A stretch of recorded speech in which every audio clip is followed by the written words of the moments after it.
छोड़ो, भाजपा कौन है? भाजपा नहीं है, आरएसएस बोलो खाली। भारत के इतिहास में सबसे भ्रष्ट प्रधानमंत्री अगर कोई हुआ है, सबसे कम पढ़ा लिखा प्रधानमंत्री अगर हुआ है। किसी के तो सगे हो जाओ। नौजवानों को आपने धोखा दिया अग्निवीर लाके, किसानों को आपने धोखा दिया, फसल का दाम नहीं देते, 3 काला कानून लेके आए, 750 किसानों ने अपनी शहादत दी। चलिए बिना समय गवाए बढ़ते हैं आज की पहली खबर की ओर। आज की पहली बड़ी खबर आ रही है। देश में बढ़ती महंगाई को लेकर बीजेपी पार्टी नेताओं के ऐसे बयान सामने आ रहे हैं। महंगाई को लेकर क्या कहना है, ये महंगाई क्यों बढ़ रही है, सुनिएगा। इस पर क्या बता रहे हैं बृजभूषण सिंह जी और निरहुआ लाल यादव जी। पहले सुनिए बृजभूषण सिंह जी को और उसके बाद सुनिएगा निरहुआ लाल यादव जी को। कोई दिक्कत नहीं, चीनी का दाम बढ़ने से किसानों को कोई परेशानी नहीं होनी चाहिए। इससे किसानों का भला होगा। जब चीनी का दाम बढ़ेगा तो गन्ने का दाम बढ़ेगा, गन्ने का दाम बढ़ेगा तो किसानों का भला होगा। कि भाई संसाधन उतना ही है और जनसंख्या बढ़ रही है तो महंगाई बढ़ रही है। जनसंख्या पे कंट्रोल करो, महंगाई पे कंट्रोल हो जाएगी। आपको जो भी खबर जैसी लगे आप अपनी राय कमेंट में जरूर लिखें। और आप ये वीडियो कहां से देख रहे हैं, आप अपना नाम और अपनी जगह का नाम जरूर लिखें। आप जब अपनी जगह का नाम और अपना नाम लिखते हैं तो हमें यह पता चलता है आप ये वीडियो कहां से देख रहे हैं। वहीं उत्तर प्रदेश के पूर्व मुख्यमंत्री अखिलेश यादव जी रक्षाबंधन से पहले चीनी के बढ़ते दामों को लेकर काफी चिंतित है। दिल्ली लखनऊ में बीजेपी की सरकार है। एक जनसभा को संबोधित करते हुए अखिलेश यादव जी क्या बता रहे हैं, सुनिएगा। दिल्ली लखनऊ में बीजेपी की सरकार है।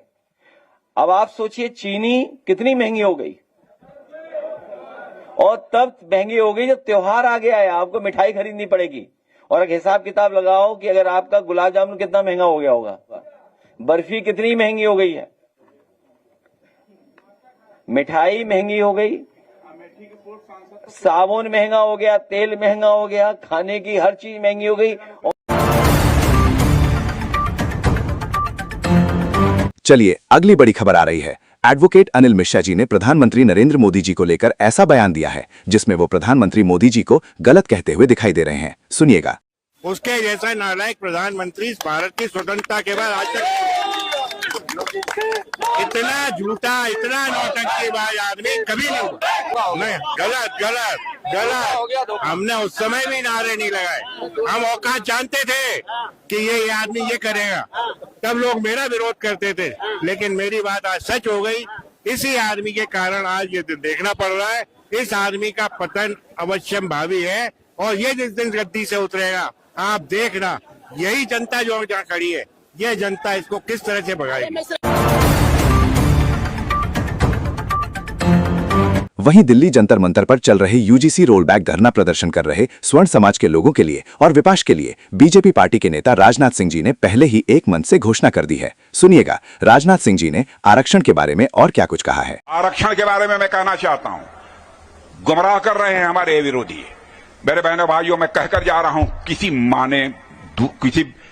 माई के लाल ने दूध नहीं पिया है कि आरक्षण को समाप्त कर दे। आरक्षण किसी भी सूरत में समाप्त नहीं होने पाएगा।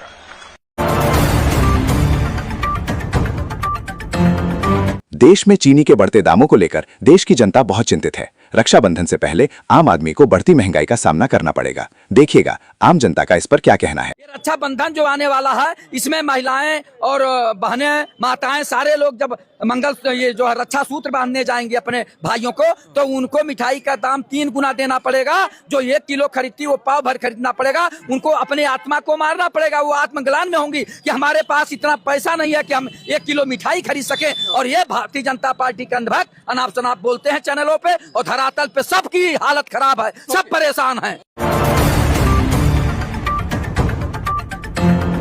आज देश में जगह जगह छात्र विरोध प्रदर्शन कर रहे हैं। देखिए किस तरह से छात्र सड़क पर लेटकर प्रधानमंत्री नरेंद्र मोदी जी और गृह मंत्री अमित शाह जी के इस्तीफे की मांग कर रहे हैं। देखिए जरा, क्या इनकी मांग करना जायज है या नाजायज है, इस पर आपका क्या कहना है, जरूर बताएं।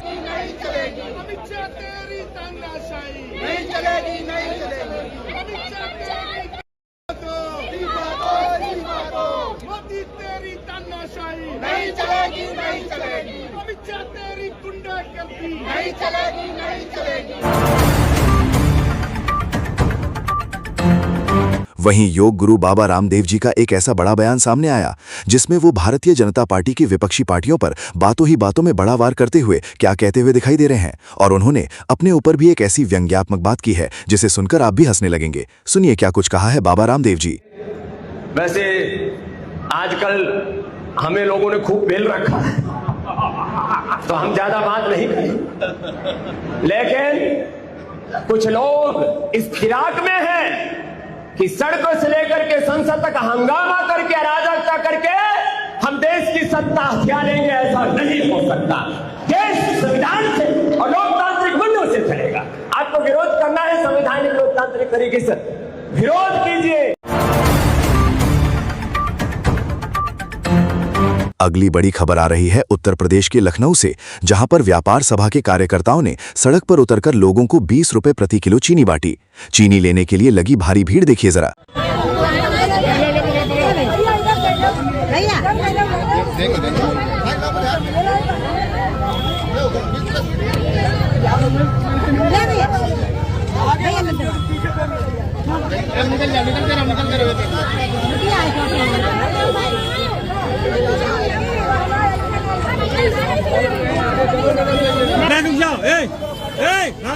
रुक जाओ, रुक जाओ, कोई चोट खाएंगे।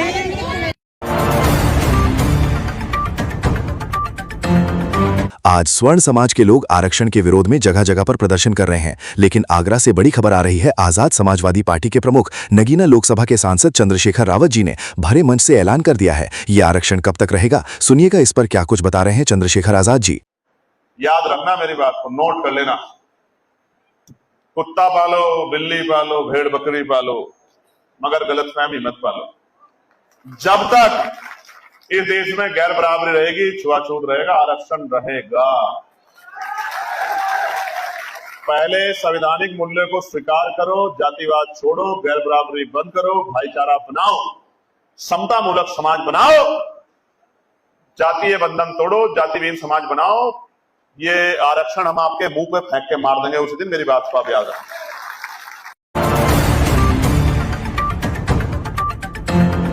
भारतीय जनता पार्टी की सरकार बनने से पहले भारतीय जनता पार्टी की महिला नेता स्मृति ईरानी ने अमेठी में एक बड़ा ऐलान किया था, जिसकी वीडियो तेजी से वायरल हो रही है।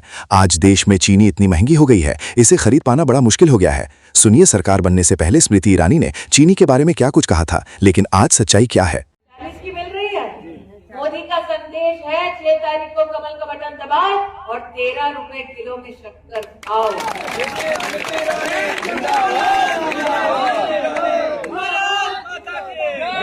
और मोदी ने जो कहा वो किया।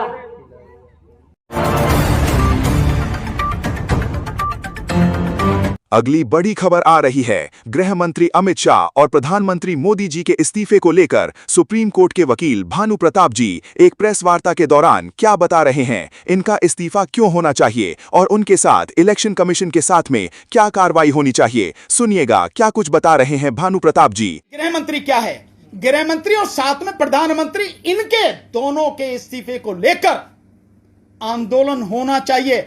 मैं जब भी ये जैन जी का आंदोलन जो चल रहा था, मैं उस समय भी कह रहा था, जिस समय उसका इस्तीफा मांग रहे थे शिक्षा मंत्री का, प्रधान का, मैंने उस समय भी कहा कोई फर्क नहीं पड़ता, अगर इस व्यक्ति का इस्तीफा मांगो, ये इस्तीफा दे भी देगा तो भी कोई फर्क नहीं पड़ता। तो इस देश में पिछले 12 सालों से तमाम जो दिक्कतें हो रही हैं, देश की तबाही जो हो रही है, तमाम गंदगी जो फैली है, इस तमाम बर्बादी, गंदगी और तबाही के लिए जिम्मेदार दो ही हैं, अमित शाह और प्रधानमंत्री नरेंद्र मोदी। इन दोनों के इस्तीफे को लेकर देश में जन आंदोलन होना चाहिए और साथ में इलेक्शन कमीशन, उसको लेकर जन आंदोलन होना चाहिए। यह है इस देश की गंदगी की असली जड़। जब तक ये नहीं जाएंगे तब तक इस देश में कुछ भी सही होने वाला नहीं है। क्या गृह मंत्री अमित शाह जी और प्रधानमंत्री मोदी जी का इस्तीफा होना चाहिए या नहीं, कमेंट करके जरूर बताएं। आम आदमी पार्टी के राज्यसभा सांसद संजय सिंह जी ने एक प्रेस वार्ता के दौरान उत्तर प्रदेश सरकार को लेकर उत्तर प्रदेश में जो शिक्षा व्यवस्था है उसको लेकर बड़ा सवाल खड़ा किया है। उन्होंने एक प्रेस वार्ता के दौरान कहा है, जो कोई भी इन 5 स्कूलों में एक स्कूल बताएगा उसको 1 लाख रुपए का इनाम दिया जाएगा। कौन सा स्कूल उनको खोज करके बताना है, चलिए उन्हीं से सुनते हैं। आम आदमी पार्टी खुलेआम योगी सरकार और भारतीय जनता पार्टी के लोगों को चुनौती देना चाहती है। इन 5 स्कूलों में से एक स्कूल खोज के दिखा दो, 1 लाख रुपए का इनाम आम आदमी पार्टी आपको देगी। हम 1 लाख रुपए का इनाम घोषित कर रहे हैं। अपनी तनख्वाह से मैं 1 लाख रुपए का इनाम घोषित कर रहा हूं, सीधे 1 लाख रुपए दूंगा। ये 5 स्कूल में से एक भी स्कूल आप खोज के दिखाइए। मैं नाम पढ़ रहा हूं। ये जौनपुर के प्राथमिक विद्यालय, प्राथमिक विद्यालय ढालगढ़ टोला, प्राथमिक विद्यालय मिसिरपुर कन्या, कंपोजिट विद्यालय गदन अर्जनी, प्राथमिक विद्यालय उर्दू बाजार, प्राथमिक विद्यालय बाग हासिम। यह नगर शिक्षा अधिकारी की चिट्ठी है। इसमें 5 विद्यालय के बारे में दिखाया जा रहा है कि इस विद्यालय का पता नहीं है और भवन स्वामियों का कब्जा करा दिया गया इन विद्यालयों पर।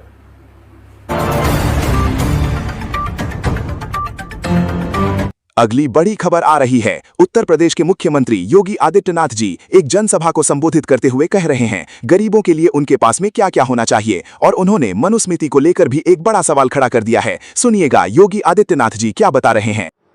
हर गरीब के पास हो अपनी छत, हर गरीब के घर में हो एक शौचालय, हर गरीब के पास हो 5 लाख रुपए का आयुष्मान कार्ड, हर गरीब को मिले मुफ्त राशन की सुविधा। राहुल जी कहते हैं बेटियों को भड़काने का काम कर रहे हैं, कहते हैं मनुस्मृति से बाहर निकलिए। भाई भारत की परंपरा तो ऐसी है, आप माने या ना माने कोई फर्क नहीं पड़ता है, लेकिन गलत तथ्यों से अवगत तो मत कराइए। आपको मनुस्मृति को मानना है मानिए, नहीं मानना है मत मानिए, लेकिन मनुस्मृति की अच्छाइयों को भी बताइए और बुराइयों को भी बताइए। आज देश में मनुस्मृति की चर्चा ज्यादा हो रही है। वहीं कांग्रेस पार्टी की महिला नेता सुप्रिया श्रीनेत जी महिलाओं को लेकर बता रही हैं, मनुस्मृति में महिलाओं के लिए क्या कुछ लिखा है। सुनिएगा सुप्रिया श्रीनेत जी को। मनुस्मृति पर बड़ी चर्चा है, तो मनुस्मृति में महिलाओं को सिर्फ 2ym दर्जे का नागरिक या पुरुषों पर निर्भर रहने वाला ही नहीं कहा गया। ऐसी तमाम वाहियात और घटिया बातें कही गई हैं जिसको सुनकर किसी भी औरत का खून खौल जाएगा। मनुस्मृति के 5वें अध्याय का जो 148 श्लोक है उसमें कहा गया है, एक स्त्री को हमेशा अपने पिता के संरक्षण में रहना चाहिए, विवाह के पश्चात पति के संरक्षण में, और पति की मृत्यु के बाद उसे अपने बच्चों की दया पर निर्भर होना चाहिए। लेकिन किसी भी सूरत में एक महिला स्वतंत्र नहीं रह सकती है, यानी स्त्री के पास अपने बारे में भी मनुस्मृति के अकॉर्डिंग निर्णय लेने का कोई अधिकार नहीं है। मनुस्मृति में महिलाओं को शिक्षा प्राप्त करने का भी कोई अधिकार नहीं है। सिर्फ वही महिलाएं वेदों का अध्ययन कर सकती हैं जिनका यज्ञोपवीत संस्कार हुआ हो, यानी उच्च वर्ण की कुछ महिलाओं को छोड़कर किसी को भी शिक्षा लेने का अधिकार नहीं है। अगर आपको वीडियो पसंद आई है तो वीडियो को लाइक करें, शेयर करें, साथ ही साथ चैनल को सब्सक्राइब करके बेल आइकन को ऑल नोटिफिकेशन पर प्रेस कर लें। ये थी देश दुनिया की सबसे बड़ी खबरें। मेरे साथ वीडियो के अंत तक बने रहने के लिए आपका बहुत बहुत धन्यवाद। मैं दीपक चौधरी और आप देख रहे थे आज के समाचार।